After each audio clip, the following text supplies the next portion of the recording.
재벌가 사모님이 준비하라고 한 제사상. 하지만 이건 단순한 제사가 아니었습니다. 까마득하게 잊고 지내왔던 과거가 조용히 그리고 치밀하게 그녀의 삶을 흔들어 놓기 시작했습니다. 이름이 하윤이요? 잊었다고 생각했던 이름, 지워졌다고 믿었던 가족. 그런데 제삿날 아침 누군가가 문을 두드렸습니다. 웃고 있는 그녀 뒤에 놓인 또 다른 액자 하나. 그 안에 담긴 진짜 얼굴은 과연 누구였을까요? 이야기를 시작하기 전에 구독을 눌러주세요. 당신의 따뜻한 참여가 이야기 한 잔을 이어가는 힘이 됩니다. 안녕하세요. 저는 한소희라고 합니다.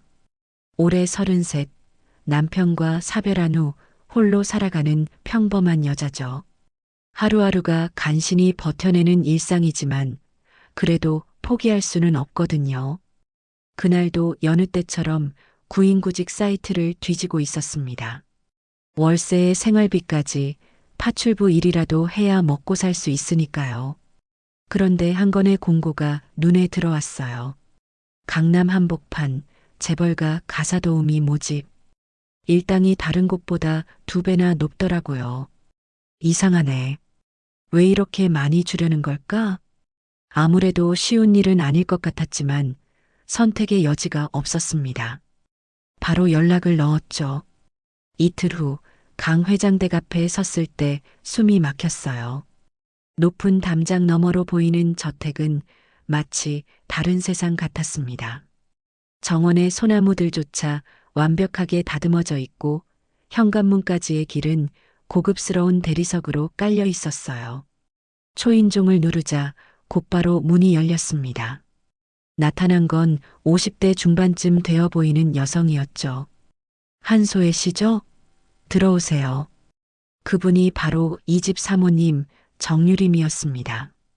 검은색 정장에 진주 목걸이, 차분한 목소리였지만 뭔가 깊은 슬픔이 묻어나는 분이었어요. 현관에서부터 느껴지는 건 말할 수 없이 차가운 공기였습니다. 거실로 안내받으며 둘러본 집안은 정말 완벽했어요.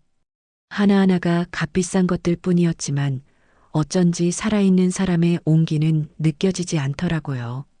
마치 박물관 같다는 생각이 들었습니다. 앉으세요. 차 한 잔 드실게요.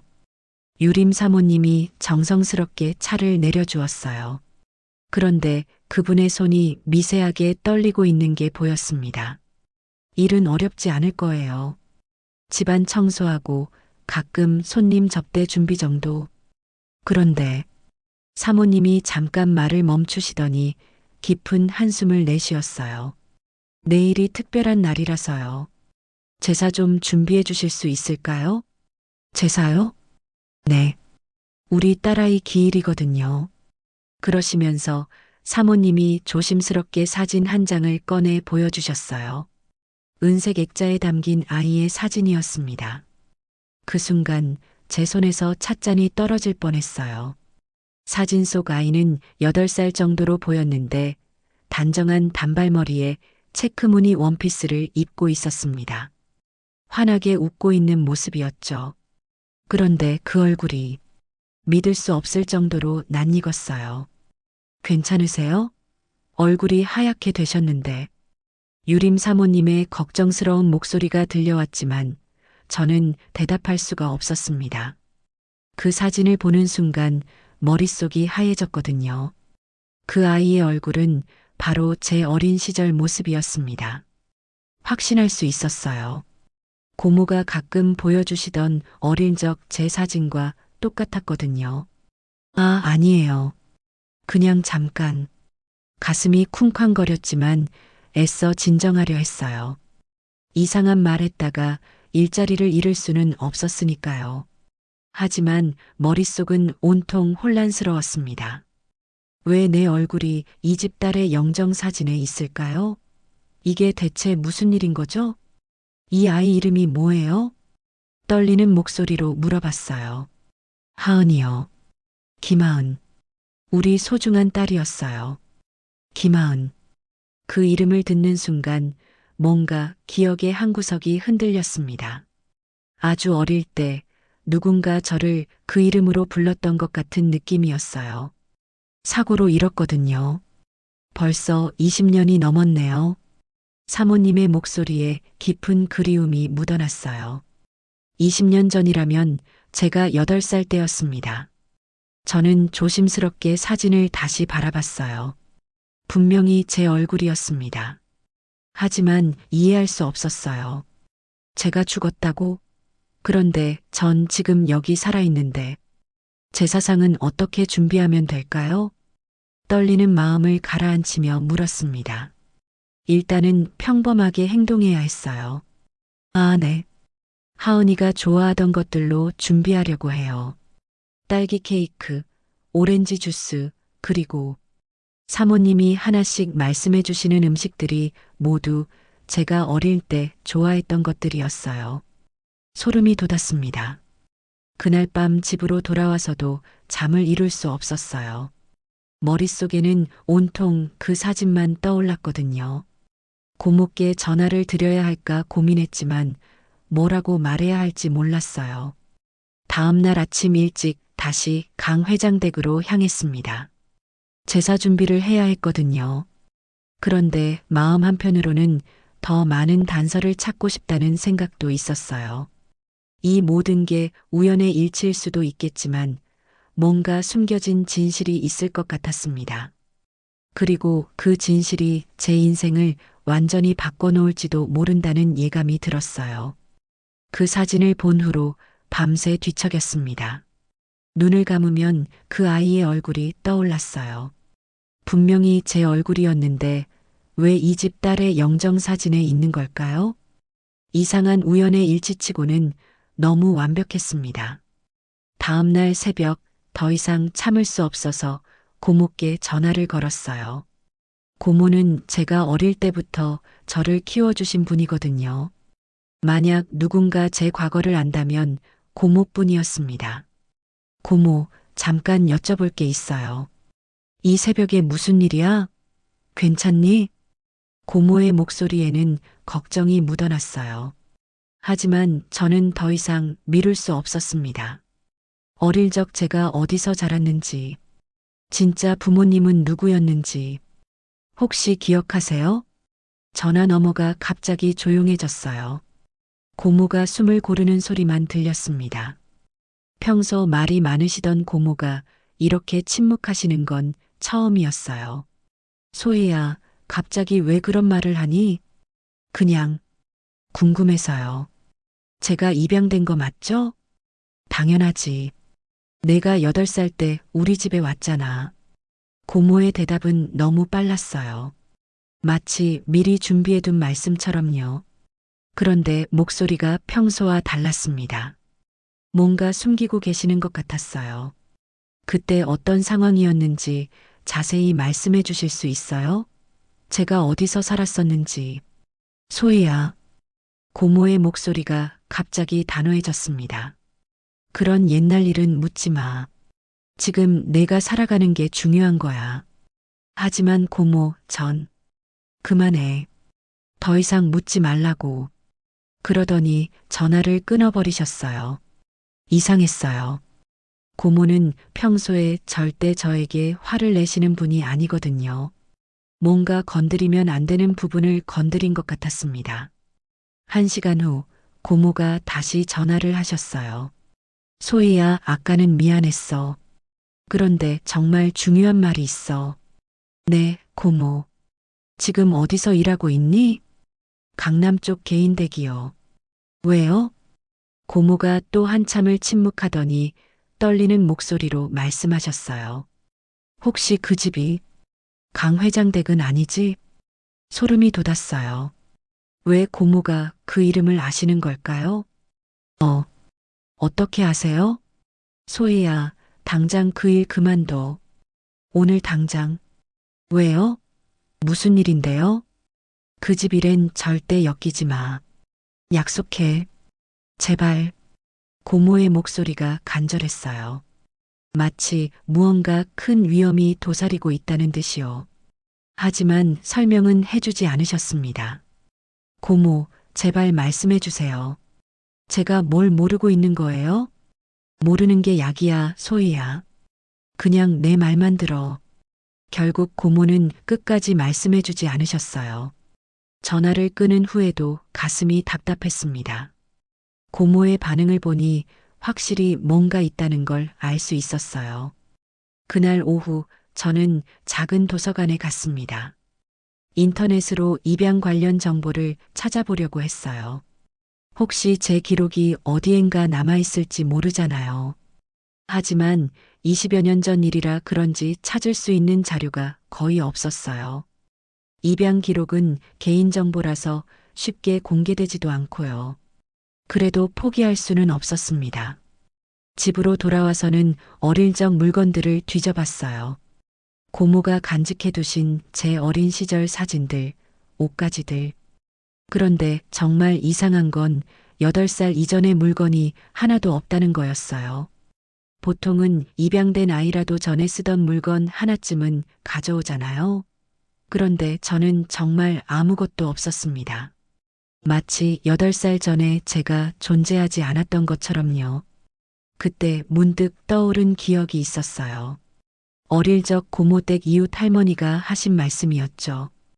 얘 원래 좋은 집 아이였다며? 어쩌다 이렇게 됐을까?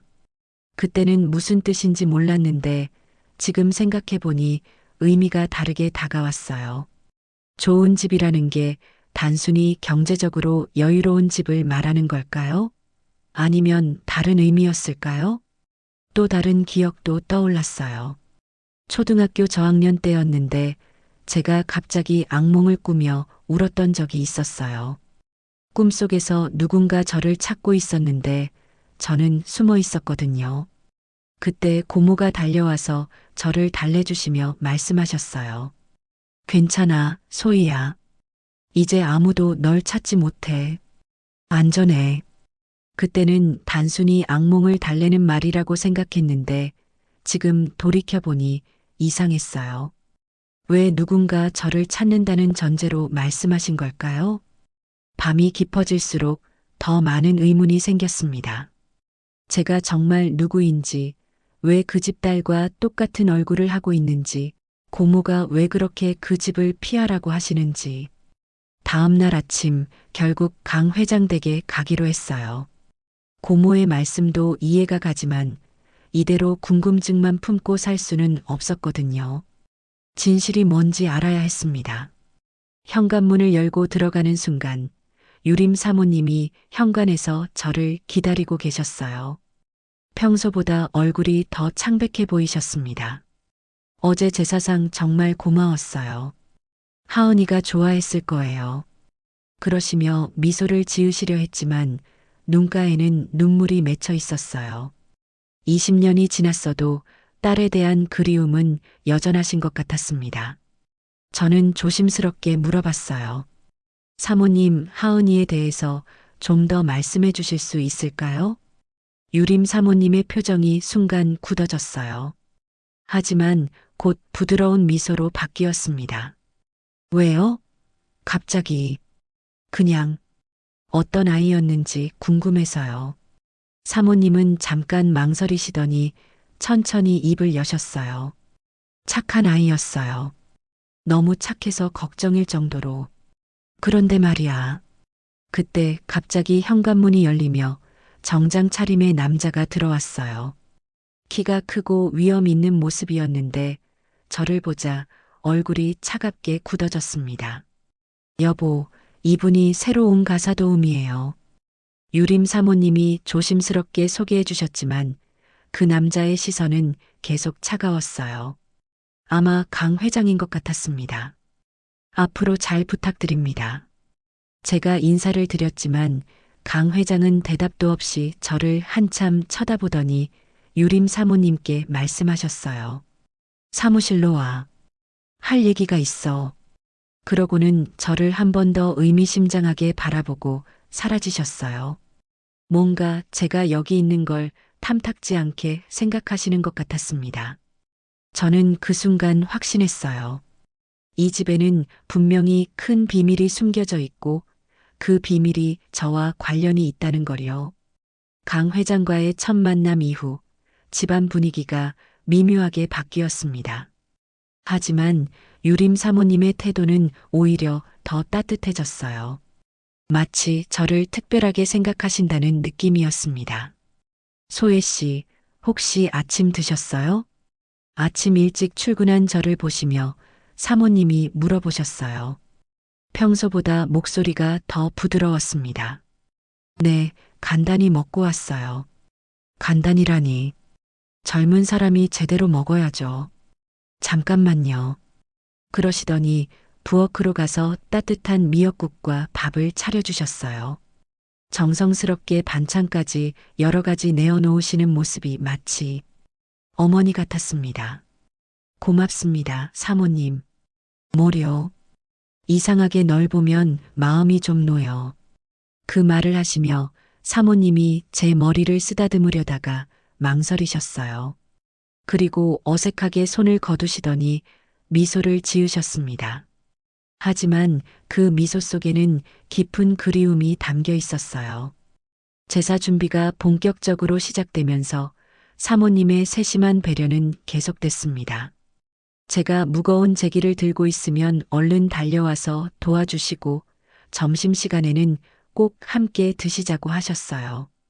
하은이도 이런 음식을 좋아했을 텐데 제가 나무를 묻히고 있을 때 사모님이 중얼거리시며 말씀하셨어요. 어떤 아이였나요? 제가 조심스럽게 물어봤습니다. 사모님의 얼굴이 순간 환해졌어요. 참 예쁜 아이였어요.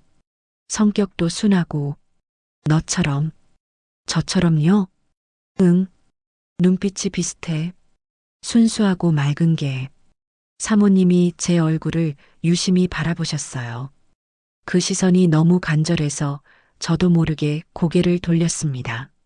사모님, 혹시 하은이 사진 더 있나요? 어떤 아이였는지 궁금해서요. 그럼, 기다려봐. 사모님이 서재로 가서 두툼한 앨범을 가져오셨어요. 펼쳐보니 정말 많은 사진들이 있었습니다. 돌잔치부터 시작해서 8살까지의 성장 과정이 다 담겨 있었어요. 그런데 사진을 볼수록 더 혼란스러워졌습니다. 정말 제 어린 시절과 똑같았거든요. 같은 체크무늬 원피스, 같은 헤어스타일, 심지어 웃는 모습까지. 이 옷, 참 예뻐요. 떨리는 목소리로 말했어요.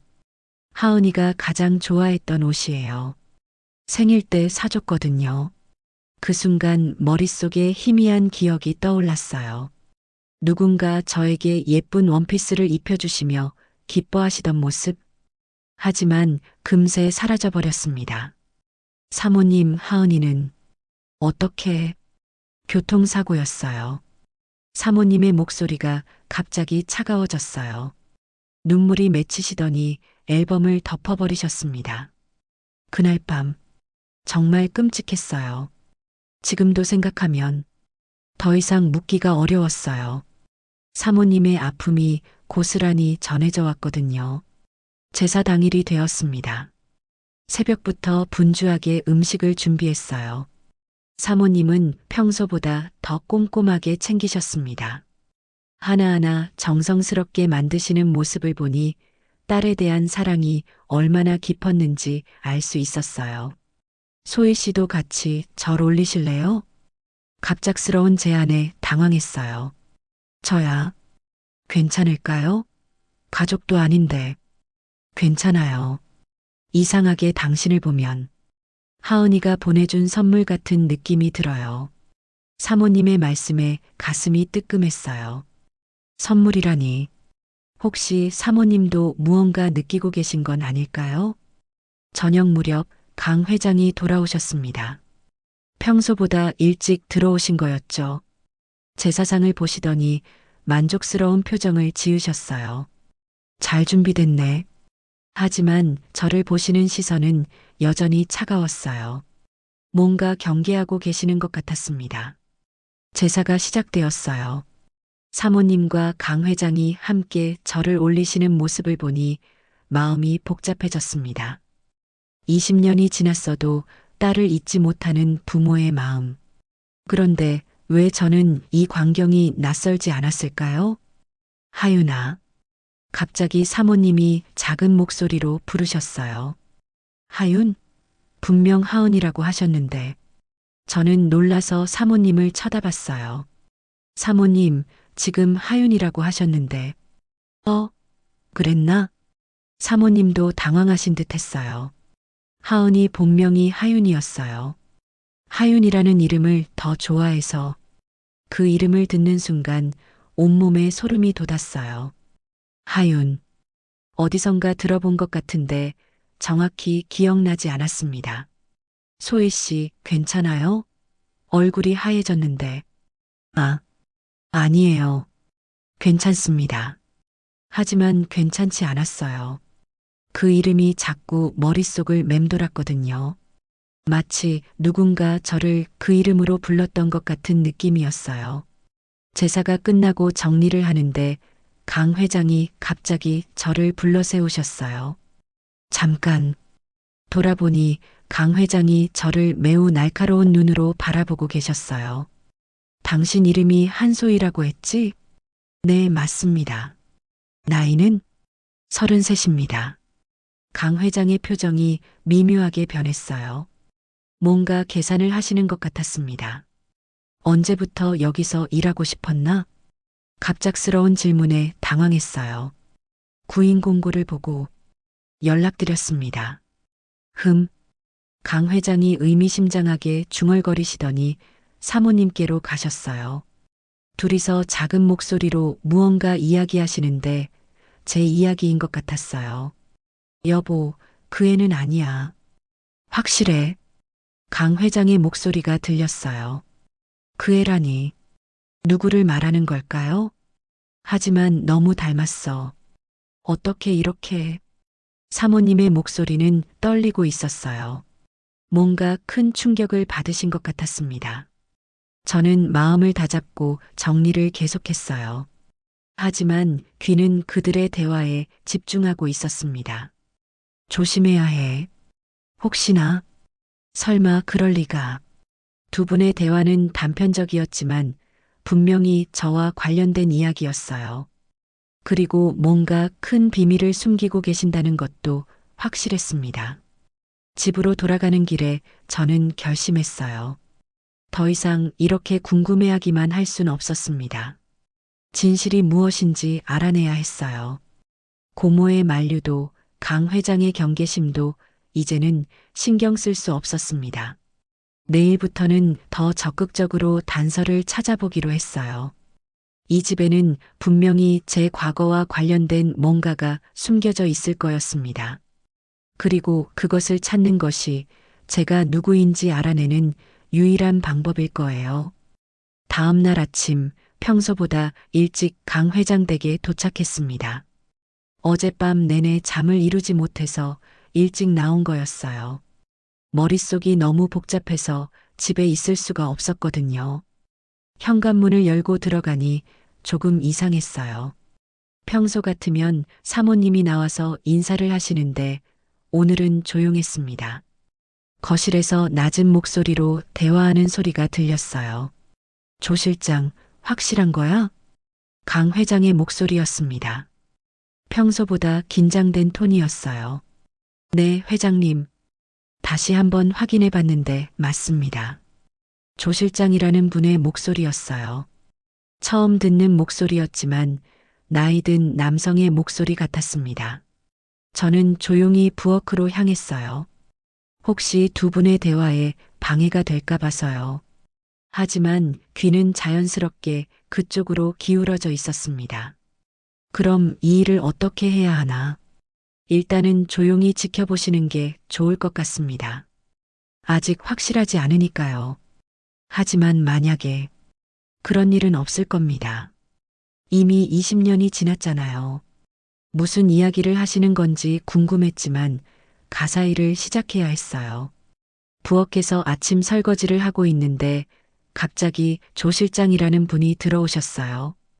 키가 크고 말끔한 정장을 입은 50대 중반 정도의 남성이었습니다. 강 회장의 비서인 것 같았어요. 실례합니다. 부엌 좀 지나가도 될까요? 네, 물론이죠. 조 실장은 냉장고 쪽으로 가더니 뭔가를 꺼내셨어요. 그러고는 서류 뭉치 하나를 식탁 위에 올려놓으시더니 급하게 나가셨습니다. 사모님께 이거 좀 전해드려 주세요. 중요한 서류입니다. 네, 알겠습니다. 조 실장이 나간 후 저는 계속 설거지를 했어요. 그런데 자꾸 그 서류 뭉치가 신경 쓰였습니다. 두꺼운 갈색 봉투에 뭔가 빼곡하게 들어있는 것 같았어요. 1시간쯤 지났을 때였습니다. 사모님이 부엌으로 오셨어요. 소혜 씨, 혹시 조 실장이 뭔가 두고 갔나요? 네, 식탁 위에 서류를 두고 가셨어요. 사모님이 서류 뭉치를 집어드시려는 순간 갑자기 전화가 울렸어요. 급한 전화인 것 같았는데 사모님이 서둘러 거실로 나가셨습니다. 네, 여보세요? 아, 그래요? 사모님의 목소리가 멀어졌어요. 저는 혼자 부엌에 남게 되었습니다. 그때였어요. 갑작스러운 바람에 서류 봉투가 약간 열리면서 종이 몇 장이 바닥에 떨어졌습니다. 저는 급히 주워 담으려고 몸을 숙였어요. 그런데 그 순간 제 눈에 들어온 글자들 때문에 온 세상이 정지했습니다. 강하윤 개명 전 한소희. 제 손이 떨렸어요. 다시 한번 확인해 봤지만 분명했습니다. 제 이름 옆에 강하윤이라는 이름이 적혀 있었어요. 서류를 자세히 보니 입양 관련 진료 기록이었습니다. 날짜를 보니 20여 년 전이었어요. 그리고 맨 아래에는 정신적 충격으로 인한 기억상실 소견이라는 의사의 진단이 적혀 있었습니다. 심장이 터질 듯이 뛰었어요. 손이 너무 떨려서 서류를 제대로 잡을 수도 없었습니다. 강하윤. 어제 사모님이 무의식 중에 부르셨던 바로 그 이름이었어요. 그리고 그것이 저의 원래 이름이었다는 거죠? 아니, 잠깐. 그럼 저는 머릿속이 하얘졌어요. 이 모든 퍼즐이 맞춰지기 시작했습니다. 사진 속 아이가 저였던 이유, 사모님이 저를 특별하게 생각하시는 이유, 강 회장이 저를 경계하시는 이유. 저는 이 집의 딸이었습니다. 죽었다고 여겨졌던 강하윤이었어요. 아니야, 이건 말이 안 돼. 무의식 중에 중얼거렸어요.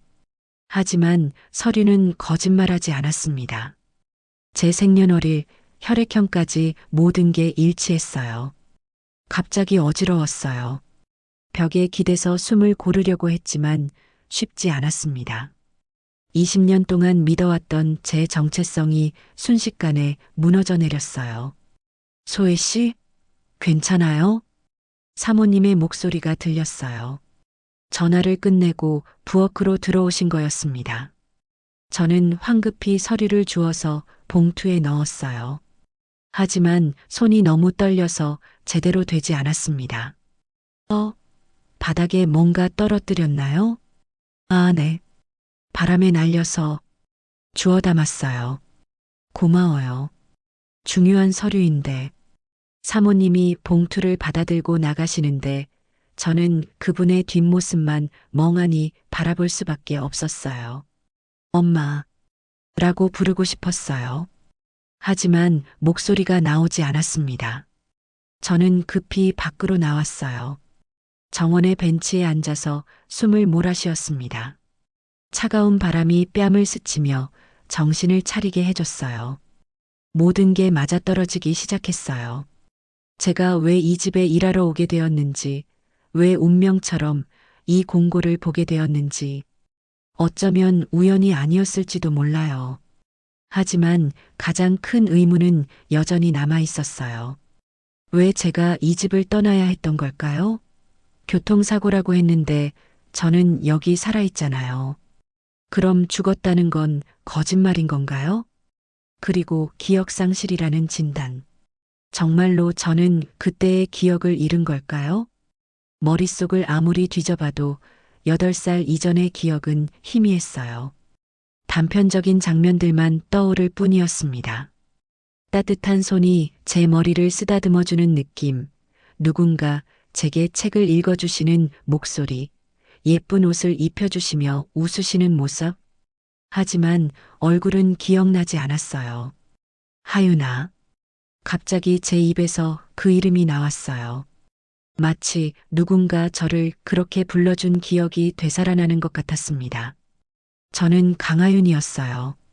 이 집의 딸이었고 어떤 이유로 이 집을 떠나야 했던 아이였습니다. 하지만 왜요? 도대체 무슨 일이 있었던 걸까요? 고모는 분명히 뭔가 알고 계셨어요.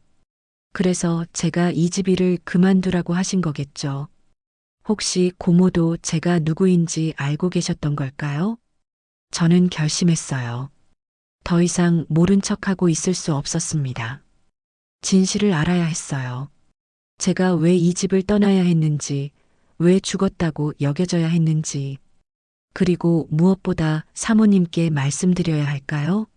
제가 그분이 그리워하시는 딸이라는 걸요? 하지만 강 회장은 어떨까요? 분명히 저를 경계하고 계시던데, 혹시 제가 살아있다는 걸 알면 어떤 반응을 보이실까요? 너무 많은 것들이 한꺼번에 쏟아져서 정리가 되지 않았어요. 하지만 한 가지는 확실했습니다. 저는 더 이상 한소희가 아니라 강하윤으로 살아야 한다는 것이었어요. 그것이 제게 주어진 운명이라면 받아들여야겠죠. 내일부터는 더 적극적으로 과거를 찾아보기로 했어요. 이 집 어딘가에는 분명히 더 많은 단서들이 숨겨져 있을 거였습니다. 다음 날 저녁 저는 평소보다 늦게 정리를 마쳤습니다. 강 회장 내외분이 서재에서 무언가 진지하게 이야기하고 계셨거든요. 정리를 하며 자연스럽게 귀를 기울였어요. 당신 그 애에 대해 뭔가 숨기고 있는 거지? 유림 사모님의 목소리였습니다. 평소와 달리 날카롭고 떨리는 음성이었어요. 이미 지난 일이야. 들추지 마. 강 회장의 대답은 차갑고 단호했습니다. 하지만 너무 닮았어. 어떻게 이렇게 우연이야. 세상에 비슷한 사람 얼마나 많은데. 강 회장이 화를 내시는 목소리가 들렸어요. 뭔가를 필사적으로 막으려는 듯 했습니다. 저는 조용히 그 자리를 떠났어요. 하지만 확신이 들었습니다. 분명히 뭔가 큰 비밀이 숨겨져 있다는 걸요. 그날 밤 집에 돌아와서 인터넷 검색을 시작했어요. 강하윤, 입양기관, 2000년대 초반. 여러 키워드로 찾아봤지만 구체적인 정보는 나오지 않았습니다. 다음 날 아침 저는 구청으로 향했습니다. 혹시 입양 관련 기록이 남아있을까 해서요. 20년 전 기록이라 어려우실 것 같은데요. 담당 공무원이 난색을 표했어요. 그래도 찾아볼 수 있을까요? 정말 중요한 일이거든요. 간절한 마음으로 부탁드렸더니 1시간 후 몇 장의 서류를 가져다 주셨어요. 이게 전부입니다. 개인정보라 자세한 내용은 알려드릴 수 없고요. 서류에는 단편적인 정보만 적혀 있었어요. 하지만 중요한 단서 하나를 발견했습니다. 사랑이 집 입양기관이라는 이름이었어요. 그 기관을 검색해보니 이미 문을 닫았다고 나왔습니다. 하지만 관련된 병원 기록을 찾을 수 있었어요. 용산에 있는 한 소아과 병원이었습니다. 오래된 곳이라 기록이 남아있을 가능성이 있었어요. 혹시 강하윤이라는 환자 기록이 있을까요? 접수 직원에게 조심스럽게 물어봤어요. 어머, 정말 오래된 이름이네요. 잠깐만요. 컴퓨터를 한참 뒤지시더니 놀란 표정을 지으셨어요. 있네요. 그런데 이분 지금 몇 살이에요? 33입니다. 맞네요. 여기 기록에 보면, 이건 의료 기록이라 자세히 말씀드릴 수는 없고요. 하지만 직원분이 화면을 보며 중얼거리는 말을 들을 수 있었어요. 유전자 검사 결과 부모와 일치함, 정신적 외상, 그 순간 온몸이 얼어붙었어요. 유전자 검사 결과가 부모와 일치한다는 것은 제가 정말 강 회장 부부의 친딸이라는 뜻이었어요. 실례지만 이 환자와 관련해서 혹시 다른 기록은 없을까요? 여기 보니까 당시 담당 의사 선생님이 아직 계시네요. 박 원장님인데 오후에 오세요. 오후 2시 저는 다시 그 병원을 찾았습니다. 박 원장은 60대 중반의 온화한 인상을 가진 분이셨어요. 강하윤, 그 아이를 기억하고 있어요. 참 안타까운 케이스였죠. 원장님의 얼굴에 안쓰러운 표정이 스쳤어요. 어떤 일이 있었던 건가요? 교통사고 후유증으로 왔던 아이였어요. 심각한 정신적 충격을 받아서 기억을 많이 잃었더라고요. 특히 가족에 대한 기억을. 그럼 정말로 기억상실증이었던 건가요? 네. 아마 너무 충격적인 일을 경험해서 뇌가 스스로 그 기억을 차단한 것 같았어요. 방어기제의 일종이죠. 원장님의 설명을 들으니 모든 게 명확해졌어요. 저는 정말 교통사고를 당했고 그 충격으로 기억을 잃었던 거였어요. 그런데 그 아이는 어떻게 되었나요? 입양을 보냈다고 들었어요. 부모님이 더 이상 키울 수 없는 상황이라고 하시더라고요. 부모님이 더 이상 키울 수 없는 상황. 그 말이 가슴을 파고들었어요. 왜 그랬을까요? 단순히 기억을 잃었다고 해서 친딸을 포기할 이유는 없을 텐데요. 집으로 돌아오는 길에 저는 많은 생각을 했어요. 이제 확실해졌습니다. 저는 강하윤이고 강 회장 부부의 친딸이에요. 하지만 어떤 이유로 인해 이 사실이 숨겨져야 했던 거죠. 특히 강 회장의 태도가 의심스러웠어요. 사모님은 저를 보며 그리워하시는데 강 회장은 계속 경계하고 계시거든요. 마치 제가 돌아오는 걸 원하지 않는 것처럼요. 왜 그럴까요? 친딸이 살아서 돌아왔는데 기뻐하지 않는 아버지가 어디 있을까요? 분명히 더 큰 비밀이 숨어 있을 거였어요. 그리고 그 비밀을 밝혀내는 게 제가 해야 할 일이었습니다. 내일부터는 더 조심스럽게 접근해야겠어요. 강 회장이 저를 의심하고 있다는 걸 알았으니까요. 하지만 포기할 수는 없었습니다. 저는 강하윤이에요. 그리고 이 진실을 밝혀낼 거예요. 다음 날 강 회장이 외근으로 나간 사이 유림 사모님과 저는 거실에서 차를 마시고 있었습니다. 평소보다 사모님의 시선이 더 자주 제게 머물렀어요. 소혜 씨, 갑자기 사모님이 저를 부르셨어요. 목소리가 떨리고 있었습니다. 네, 사모님. 혹시 어릴 때 오른쪽 손등에 화상 자국 있었니? 그 순간 제 심장이 멈춰버렸어요. 사모님의 눈이 제 오른손을 향해 있었습니다. 저는 한참을 망설였어요. 이제 더 이상 숨길 수 없다는 생각이 들었습니다. 천천히 오른손을 내밀었어요. 손등에는 동전 크기만한 희미한 흉터가 있었습니다. 어릴 적부터 있었던 상처라고 고모가 말씀해 주신 것이었어요. 사모님이 제 손을 보시는 순간 그분의 얼굴이 완전히 무너져 내렸어요. 하윤아. 떨리는 목소리로 제 이름을 부르셨어요. 아니, 제 진짜 이름을요. 우리 하윤이 맞구나. 그러더니 사모님이 그대로 울음을 터뜨리셨어요. 20년 동안 참았던 눈물이 한꺼번에 쏟아져 나오는 것 같았습니다. 저도 눈이 뜨거워졌어요. 가슴 깊은 곳에서 뭔가 울컥 올라왔습니다. 엄마, 무의식 중에 그 말이 나왔어요. 사모님이 저를 꽉 끌어안으셨습니다. 따뜻한 품이었어요. 어디서 맡아본 것 같은 향수 냄새도 났고요. 미안해, 하윤아. 정말 미안해. 사모님이 제 등을 토닥이며 계속 사과하셨어요. 하지만 저는 이해할 수 없었어요. 왜 저를 보내셨어요? 떨리는 목소리로 물어봤습니다. 가장 궁금했던 질문이었어요. 사모님이 저에게서 조금 떨어져 제 얼굴을 바라보셨어요.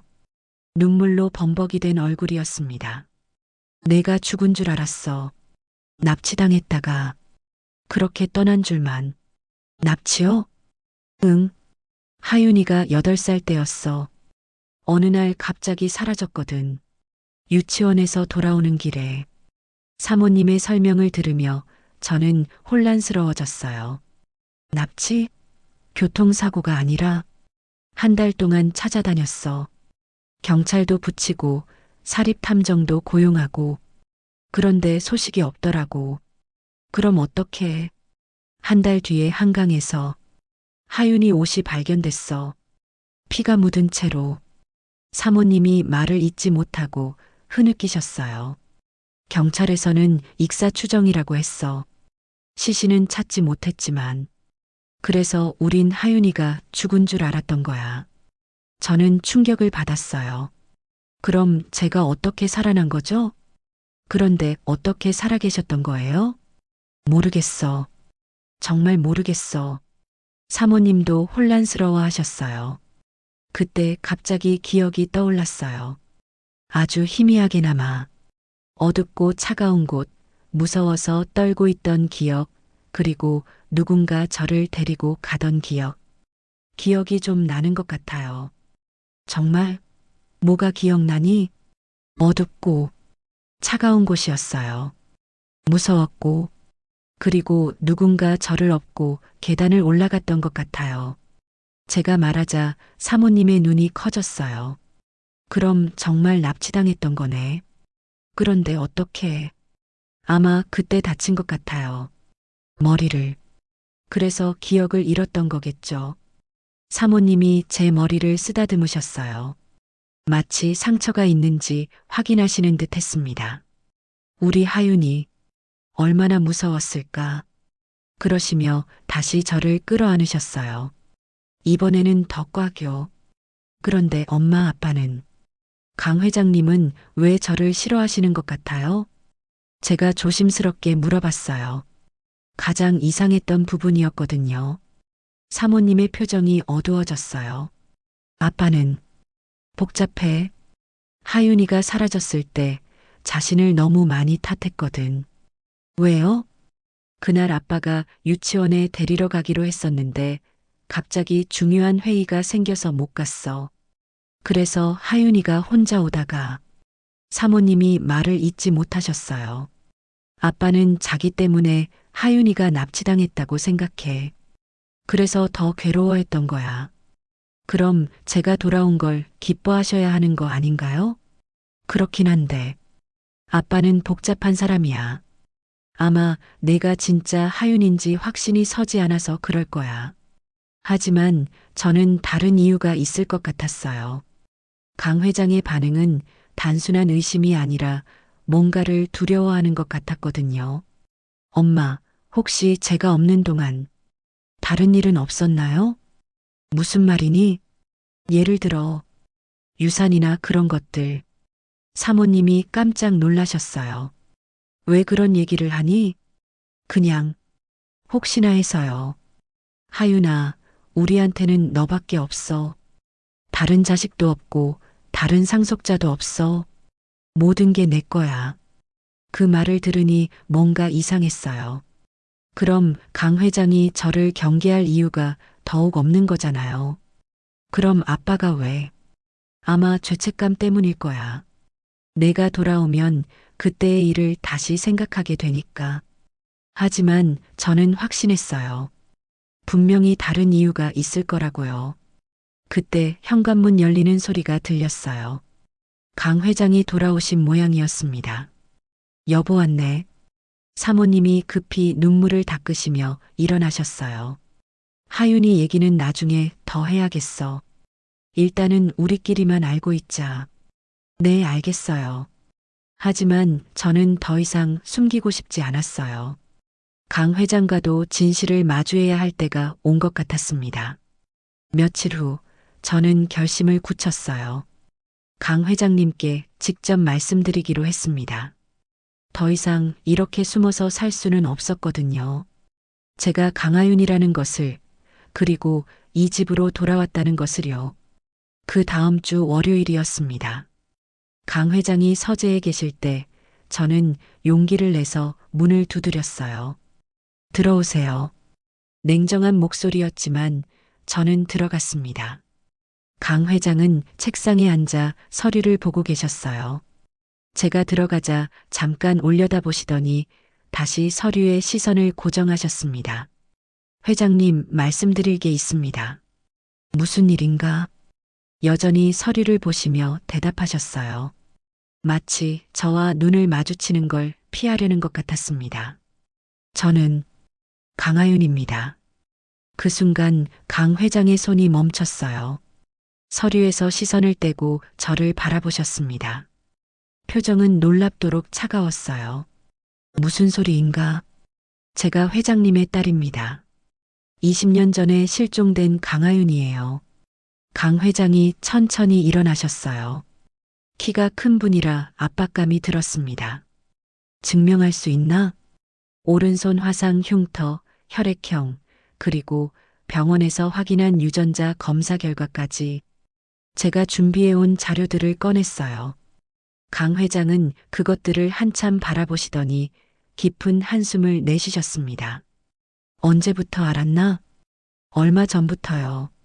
처음에는 확신이 서지 않았지만, 그래서 어쩌겠다는 건가? 의외로 담담한 반응이었어요. 오히려 제가 당황스러웠습니다. 저를 왜 보내셨어요? 보냈다는 게 무슨 뜻인가? 입양을 보내신 거 아닌가요? 저를 포기하신 거잖아요. 강 회장의 얼굴에 미묘한 변화가 일었어요. 뭔가 고민하시는 표정이었습니다. 앉아라. 의자를 가리키시며 말씀하셨어요. 저는 긴장한 채로 앉았습니다. 내가 알아야 할 진실이 있다. 강 회장이 창문 쪽으로 가서 등을 돌리고 서셨어요. 너는 납치된 게 맞다. 하지만 며칠 만에 구조되었어. 그럼 왜? 하지만 그때 내가 선택한 건 은폐였다. 제가 제대로 듣지 못한 줄 알았어요. 은폐요?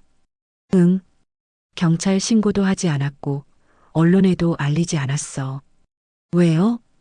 강 회장이 돌아서서 저를 바라보셨어요. 그분의 눈에는 깊은 후회가 담겨 있었습니다. 회사 때문이었다. 당시 우리 그룹이 상장을 앞두고 있었거든. 납치 사건이 알려지면 주가에 타격이 갈 것 같았어. 믿을 수 없는 말이었어요. 친딸보다 회사를 택하셨다는 거였죠. 그래서 너를 임시보호소에 맡겼어. 기억상실 상태였으니까 아무도 모를 거라고 생각했지. 그리고 저를 죽었다고 발표하신 거예요? 그렇다.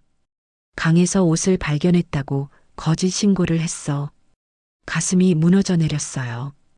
제가 상상했던 것보다 훨씬 더 냉혹한 진실이었습니다. 그럼 엄마도 아셨던 건가요? 아니다. 유리미는 정말 내가 죽은 줄 알았어. 나만 알고 있었지. 그때 갑자기 서재 문이 열렸어요. 유림 사모님이 들어오셨는데 얼굴이 창백했습니다. 당신 지금 뭐라고 한 거야? 사모님이 떨리는 목소리로 물어보셨어요. 아마 밖에서 들으셨던 모양이었습니다. 유림아, 내가 20년 동안 울었는데 당신은 우리 딸이 살아있다는 걸 알고 있었다고? 사모님의 목소리가 점점 높아졌어요. 상황이 복잡했어. 설명할게.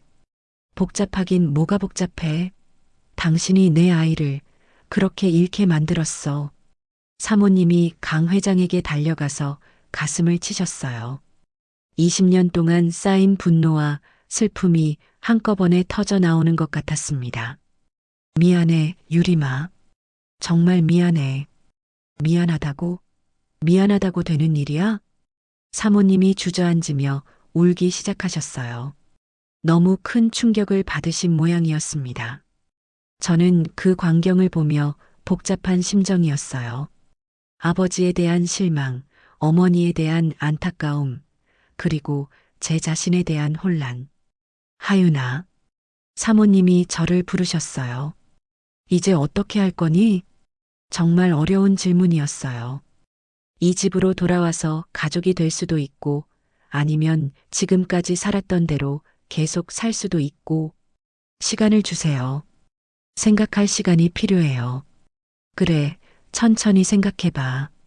사모님이 제 손을 잡으셨어요. 하지만 기억해줘. 엄마는 단 한순간도 널 잊은 적이 없어. 그 말씀에 제 눈에서도 눈물이 났어요. 강 회장은 계속 창문을 바라보고 계셨습니다. 등이 많이 구부러져 보였어요. 아마 죄책감에 시달리고 계실 거예요. 회장님, 제가 강 회장을 불렀어요. 왜 지금 말씀해 주신 거예요? 더 이상 숨길 수 없었어. 그리고 내가 알 권리가 있다고 생각했거든. 후회하세요? 매일 후회하고 있다. 20년 동안 강 회장의 목소리에는 깊은 절망이 묻어나 있었어요. 저는 그날 집으로 돌아와서 많은 생각을 했어요. 과거는 되돌릴 수 없지만 미래는 제가 선택할 수 있었거든요. 이 집으로 돌아가서 다시 강하윤으로 살 것인가, 아니면 한소희로 계속 살 것인가. 어떤 선택을 하든 쉽지 않을 거라는 걸 알았어요. 하지만 이제는 진실을 알았으니까 제대로 된 결정을 내릴 수 있을 것 같았습니다. 내일 다시 그 집에 가서 제 결정을 말씀드려야겠어요. 그리고 어떤 선택을 하든 후회하지 않을 수 있도록 신중하게 생각해 보겠습니다. 20년 만에 찾은 진실이었지만 앞으로의 길은 여전히 제가 만들어가야 할 몫이었어요. 며칠 동안 저는 정말 많은 생각을 했어요. 고모와도 긴 대화를 나눴습니다.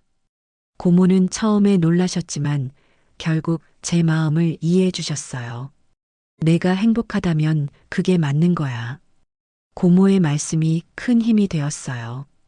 일주일 후 저는 다시 그 집을 찾았습니다. 이번에는 파출부가 아닌 강하윤으로서요. 유림 사모님이 현관에서 저를 기다리고 계셨어요. 평소보다 훨씬 밝은 얼굴이셨습니다. 하윤아, 왔구나. 네, 엄마. 그 호칭이 어색하지 않았어요. 오히려 자연스럽게 나왔습니다. 거실에 앉아서 차를 마시며 대화를 나눴어요. 앞으로 어떻게 살 것인지에 대해서요. 이제는 다시 돌아와 주면 안 될까? 사모님이 제 손을 잡으며 조심스럽게 물어보셨어요. 저는 깊은 숨을 쉬었어요. 그리고 마음속 깊이 내린 결정을 말씀드렸습니다. 소희도 하윤이도 다 저예요. 이제 함께 살고 싶어요. 사모님의 눈에서 눈물이 흘렀어요. 기쁨의 눈물이었습니다. 고마워, 하윤아. 정말 고마워. 그렇게 저는 20년 만에 집으로 돌아왔어요. 더 이상 파출부가 아닌 이 집의 딸로서요. 첫 며칠은 어색했어요. 33의 나이에 다시 딸이 되어야 한다는 게 쉽지 않았거든요. 하지만 사모님의 따뜻한 배려 덕분에 점차 적응할 수 있었어요. 천천히 해도 돼. 억지로 맞추려 하지 마. 사모님의 그 말씀이 큰 위로가 되었습니다. 강 회장은 저와 직접 대화하는 시간을 가졌어요. 진심 어린 사과를 받았습니다. 평생 후회하며 살겠다. 용서해달라고 할 자격도 없지만 아빠도 힘드셨을 거예요. 이제 서로 새로 시작해요. 그 후 강 회장은 회사 경영에서 물러나셨어요. 모든 걸 정리하고 지방의 조용한 곳으로 내려가신다고 하셨습니다. 너희 모녀가 편안하게 지낼 수 있도록 하겠다. 마지막 인사를 나누며 강 회장이 말씀하셨어요. 그분 나름대로의 책임을 지시는 거였겠죠. 한 달이 지나면서 저는 새로운 일상에 익숙해졌어요. 아침에 일어나면 사모님과 함께 아침 식사를 하고 오후에는 함께 산책을 나가기도 했습니다. 하윤아, 대학교 다시 다니고 싶지 않니? 어느 날 사모님이 물어보셨어요. 생각해 본 적은 있어요. 하지만 이 나이에 나이가 무슨 상관이야. 하고 싶은 공부가 있으면 해야지. 사모님의 격려 덕분에 저는 진지하게 고민해 보기로 했어요. 늦었다고 생각할 때가 가장 빠른 때라는 말도 있잖아요. 어느 저녁 정원에서 사모님과 산책을 하고 있었어요. 예전에 제가 뛰어놀았을 법한 곳들을 보여주시며 옛날 얘기를 해주셨습니다. 여기서 하윤이가 자전거 연습을 했었어. 넘어져서 무릎을 까지고는 울었던 기억이 나네. 희미하게나마 그 기억이 떠올랐어요. 따뜻한 손길이 제 상처를 어루만져 주던 기억이요. 엄마 감사해요. 뭘? 저를 포기하지 않고 기다려 주셔서요. 사모님이 제 어깨에 손을 올려놓으셨어요. 엄마는 언제까지나 내 편이야, 하윤아. 그 말이 가슴 깊이 와닿았어요. 20년 동안 혼자 견뎌왔던 시간들이 마침내 의미를 찾은 것 같았습니다. 며칠 후 고모가 집을 방문해 주셨어요. 처음에는 어색해 하시던 사모님과 고모가 점차 마음을 열기 시작하셨어요. 소희를, 아니, 하윤이를 잘 키워주셔서 감사합니다. 제가 더 감사하죠. 우리 딸을 보살펴 주셔서. 두 분이 서로에게 감사 인사를 나누시는 모습을 보니 뭉클했어요. 저를 사랑해 주신 두 분이 화해하시는 거였으니까요. 그렇게 시간이 흘러 봄이 왔어요. 정원에 꽃들이 피기 시작했고 제 마음도 따뜻해졌습니다. 어느 날 아침 거울을 보며 생각했어요. 이제 저는 누구일까요? 한소희일까요? 강하윤일까요? 답은 간단했어요. 저는 둘 다였습니다. 과거의 상처를 안고 살아온 한소희도 사랑받을 자격이 있는 강하윤도 모두 진짜 제 모습이었어요. 오늘은 뭐 할까, 하윤아? 사모님이 밝은 목소리로 물어보셨어요. 엄마와 함께라면 뭐든 좋아요. 저는 미소를 지으며 대답했어요. 이제 더 이상 혼자가 아니었거든요. 제가 있어야 할 자리를 찾았고 저를 사랑해주는 사람들이 곁에 있었습니다. 인생은 때때로 예상치 못한 길로 우리를 이끌어가죠. 하지만 그 길의 끝에서 진짜 중요한 것을 만날 수 있다면 그 모든 여정이 의미가 있는 것 같아요. 저의 새로운 시작이었습니다. 이제 진짜 제 이름으로 제자리에서 살아갈 수 있게 되었으니까요. 그럼 오늘 이야기는 여기까지입니다. 끝까지 들어주셔서 감사합니다. 영상을 시청해주신 모든 분들 고맙습니다. 구독과 좋아요 부탁드립니다.